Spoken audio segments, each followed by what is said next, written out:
back to another episode of Crypt. I am your host, Lewis, and we got another tournament that happened out here in Southern California that we're going to be breaking down. Today we have the Birdcage 2, a 64-player tournament with a top 10 cut. And of course, we're going to start out with the metagame breakdown.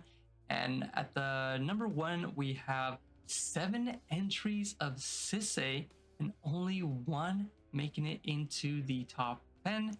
We got 5 blue farm decks with 2 of them making it into the top 10, 2 rock Thrasios, 1 making it in, 2 Magdas, 1 making it in, 2 Thrasios Yoshi decks with 1 of them making it in, and 1 Elevir, and that single 1 making it into the top 10. Same with Glarb and a Chu Lane. Now, I am surprised to see a Chu Lane, as I don't believe I've seen Chu Lane put a lot of results recently, especially out here in California. Good to see Glarb still, coming in, frogging up people. We got, 4 TNT decks, but not a single one making the top 10. That's interesting, as we're seeing a lot of TNT popularity rise and domination happening, out towards the Midwest and the East Coast. So that is surprising to see. Same with Kinnan. I'm surprised Kinnan is not doing as well as I would expect out here, especially when we got cEDH doing really well and more people even playing it. So, not sure what's going on there. 2 rock size getting dumpstered on. We have 1 Tivit, 1 Aranis and Street Urchin, 1 Karkashima. Let's see what else we got here. A Tameshi, good to see. See, a Balin, okay, a Balin, a Zuladog, Siddhar Jabari. Interesting. Somebody wasn't aware this was a cEDH tournament. We got an Iron Man, Storm, and a Rose. Some nice spicy decks, unfortunately just not making the top cut this time around, which is just unfortunate, because I would love to see these other decks just make it and put out results, but unfortunately they just either got unlucky this time around or just can't keep up with the meta decks. But with that said, let's get right into the top 10. At number 10, we got Brendan on his Fuck Oppo cEDH deck. Yep, I'm sure that's a common sentiment with all cEDH players and Magda players. But let's go through this deck here, and it seems like we're playing the usual Planeswalkers here. We got all the usual stuff. Oh, it's good to see Marvin. I don't think I see enough of Marvin in cEDH. That's really good. Yep, Loreth to make the infinite kind of draw, untap combos, and then you can do that. Make infinite mana that way with like Jagantha and other stuff. You got a Basim, very good card, a good draw engine as well. Yep, Enduring Vitality, which just seems to be a staple now in cEDH and Kinnan. A Skrelv, I don't think I see a lot of Skrelvs in cEDH decks, but I think it's a good card. It's legendary, can give protection. Let's see what else we got here. The usual Urtai, just 1 sorcery, which is Demonic Tutor. Oh, okay. Usual interaction. I do see a resculpt. Now, I'm sure this is for the Grafdigger's cages or the Curse Totems. I'm sure it could be useful for other kind of artifacts as well, but I'm gonna take a pretty confident guess that this card is aimed for those 2 stacks pieces that just really seem to hurt the same, stop it. Kind of usual artifact stuff here. Touch the Spirit Realm, Ristic. Oh, they are on the Cultist as well. Okay, Smuggling Tide, Oath. Okay, and the usual land package. But yeah, good job to Brendan here with his cEDH deck, making it to the top 10. At number 9, we got Jared on his Elevir deck, which is called cEDH Birdcage 2. Fantastic. Yep, Elevir is just a stacks deck that when you cast your stacks pieces and attack with Elevir, they become bigger and they start to become threats instead of just kind of sitting there and not really doing much.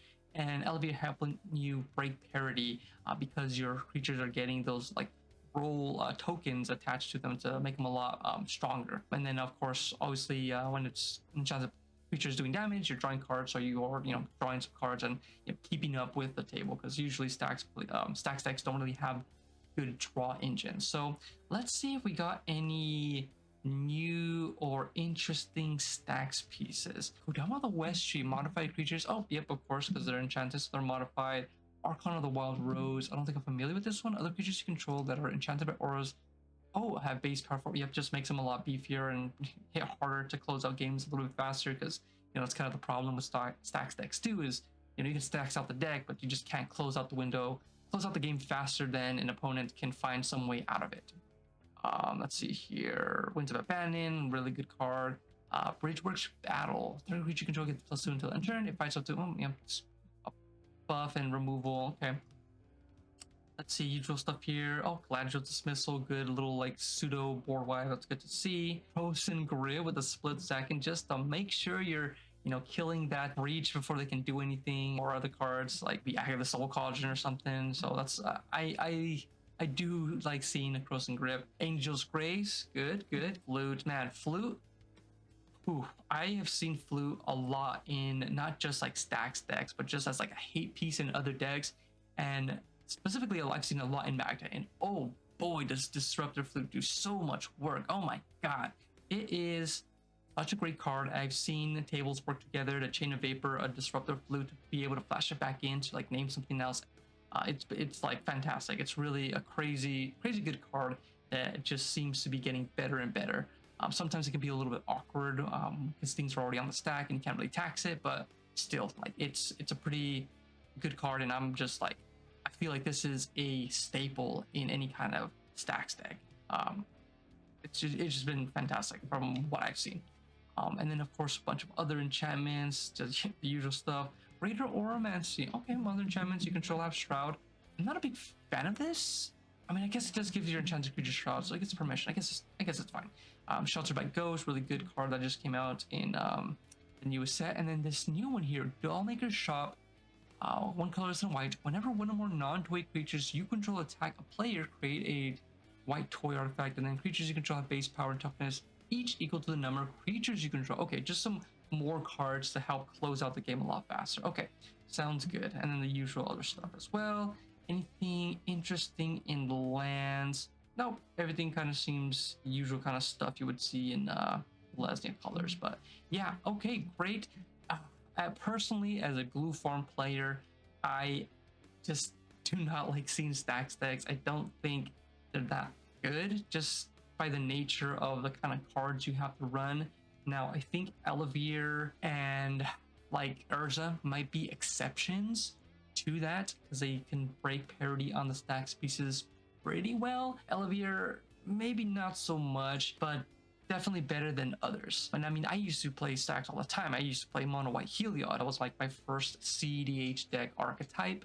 So I'm always hoping stacks can be something, but I just feel like it's really hard to play it. A lot of new players that don't want to play meta think stacks is like an anti-meta kind of thing, and they want to get into it, and then they hurt themselves, put a stacks piece that turns off 2 players and the 4th player wins, and stuff like that. They make those kind of like rookie mistakes. I don't know. I just wish stacks was a little bit more better and not as king-makey, I guess. That would be the best way to put it. But yep, not really trying to detract from this guy's win here, but good job with the Elevator performance.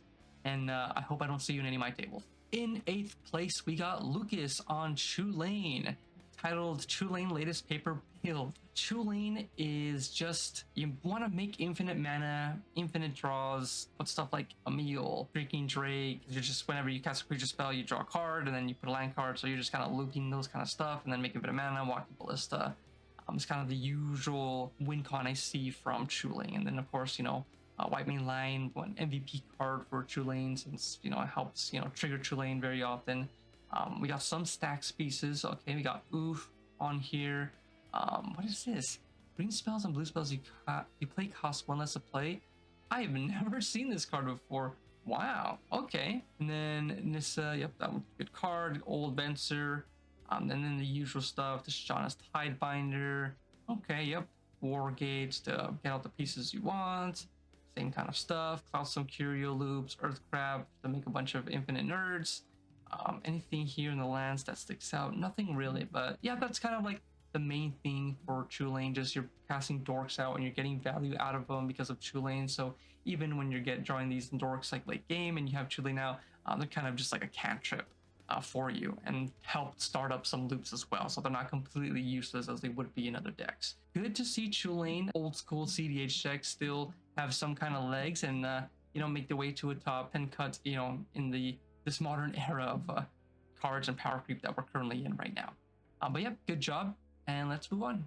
In 7th place, we got Michael, though there seems to be a problem with the link to the deck list. Either a deck wasn't submitted or they deleted the deck. Not sure what deck they were playing, so unfortunately can't really go over it. So we're gonna move on.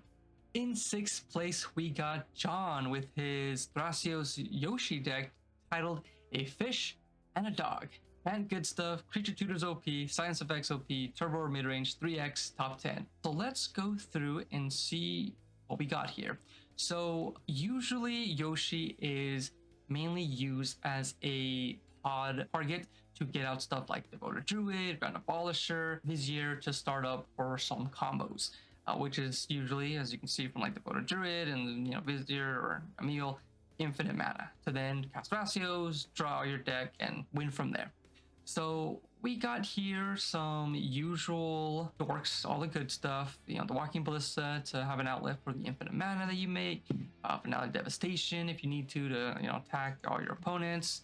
The usual kind of interaction here. Nothing really sticks out to me. The usual land count with a Talon-Gate. Okay, see, like I said, with 3 color decks and below, I think it's great to run Talons, but 4 or above, it gets a little awkward. But unfortunately, I don't see an Angel's Grace, which is a little heartbreaking. Kind of a mistake in my opinion, but made top 10, so it's not that bad, and I can let it pass this time around. Yeah, that's kind of like the main thing with the Yoshi Thrasios deck.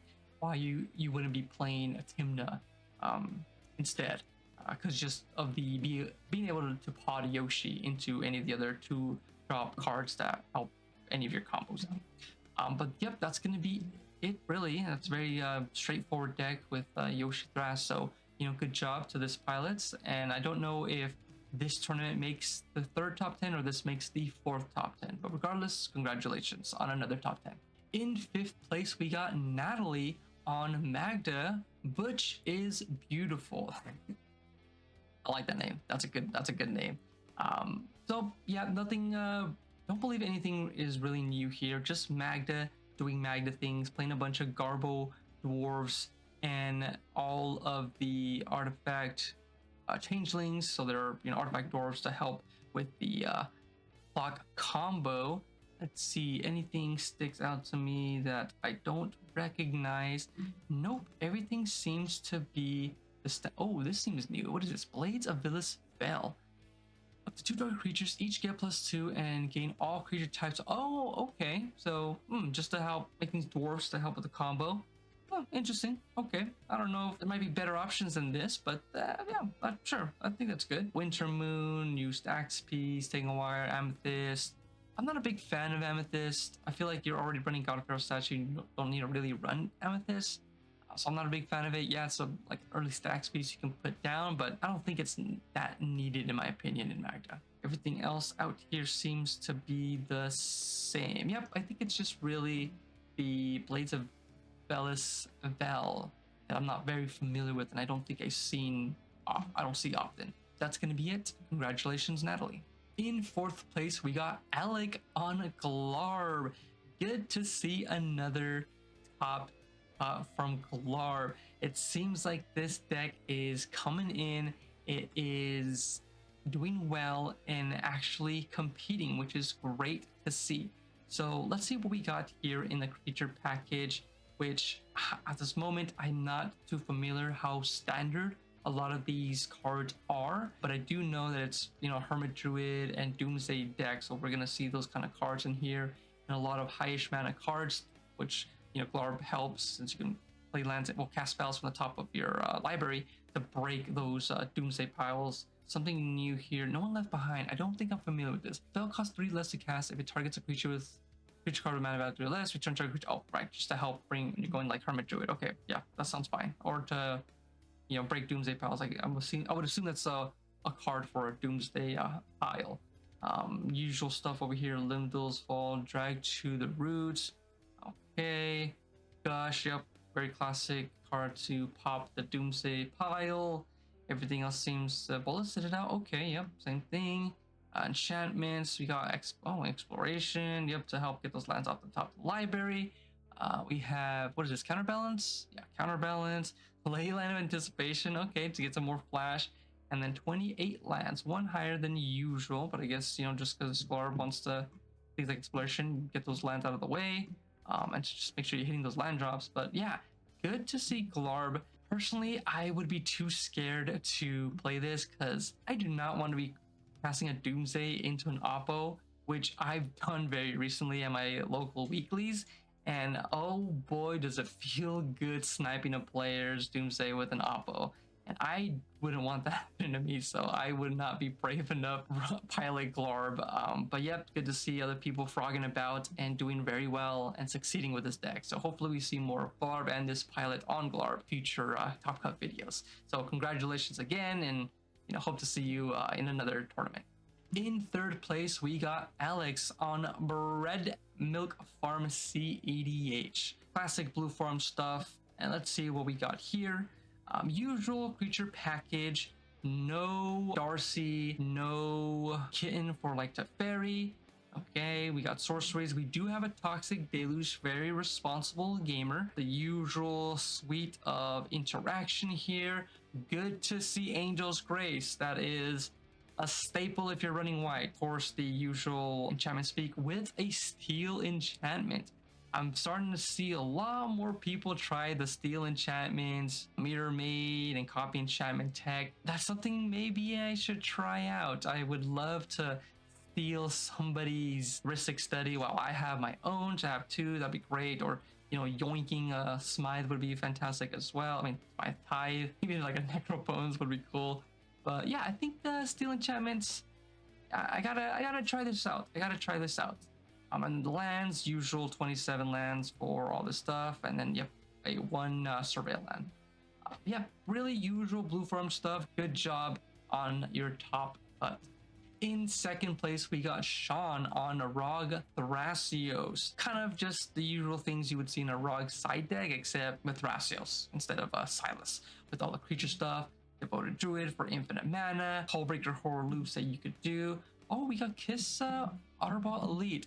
Yeah, I feel like since you're going through loops, you can easily trigger this a lot more better in a deck like this. Yeah, we got, oh, Song of Totentans, yep, the usual stuff, yep, Retraction Helix for the Otter combos. But yeah, that's kind of like the usual thing, you know, Totentans, Candelabra, just to make infinite mana, draw out your deck, and all that good stuff.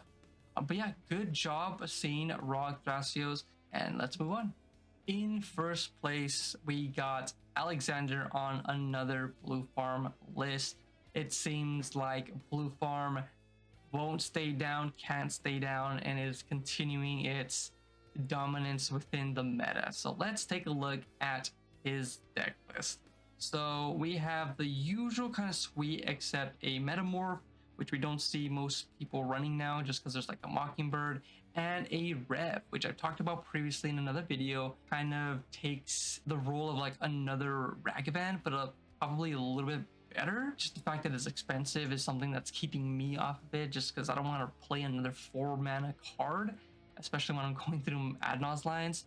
So that's kind of stopping me from trying it out, but I can definitely see this working, and I haven't seen it in a pod yet do any work, but just reading it, I can tell this is going to be like a nasty card.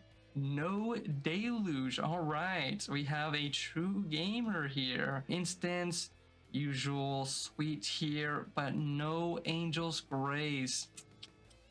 Tisk tisk. Not good to see that. Yep, the usual suite that we're seeing with everybody now. A Smelling Tide, Ristic Necro, and a Copy Enchantment. Oh, he's running Copy Enchantment. Sorry, I thought this was Steel Enchantment. Okay, he's doing Copy Enchantment instead of Steel Enchantment. Okay. Yeah, I think Steel Enchantment just might be better because I don't really want to copy your enchantment. I would rather take it and deny you that resource and just me myself make a copy of it. The lands here, usual stuff, and oh, interesting. We have a Orzhov Surveillant instead. Okay. Now, I'm wondering why the Orzhov instead of the usual Dimir, because it's still black for your Necro. Oh, I'm seeing the blue-white talisman instead of the Orzhov Talisman as well, as I would run the Orzhov Talisman just to make sure I can hit Necro, even though I don't run Necro anymore. But yeah, okay. Interesting choice of Surveillant and the Talismans. Good to see that Blue Farm is still kind of keeping it in there, even though these bans hit it fairly hard, but not hard enough since, well, when you're drawing a bunch of cards, it's really hard to, not lose games. Good job to Alexander on the #1 finish at the Birdcage 2. Congratulations. But yeah, that's gonna be it for today. Thank you guys so much for tuning in. I hope to have another tournament for you guys next week that's happening in California. Now, unfortunately, from the calendar, there doesn't seem to be a lot as of recording this that are announced. So hopefully that changes and we get some more tournaments happening out here, because boy, having to fly out for tournaments is a killer on the wallet. So hopefully we get some more events out here. And of course, I'm going to link it below to one of the biggest tournaments we're probably going to have in California is going to be Fishbowl 4. Not sponsored, but just want to make sure people are going to be there and it sells out and it does well. And hopefully I can get another, top 4 cuts like I did on the last Fishbowl. So hoping for that as well. But yep, like I said, thank you guys so much. If you would please like the video, if you like this content and you want to keep up with it, subscribe and leave a comment down below if you participated in the tournament and had any crazy stories or some really cool outplays that you did. I would love to hear it. Well, and some maybe explanation on some card choices over others that I've mentioned in this deck. I'd love to hear that below. Thank you guys so much, and I'll see you guys next time.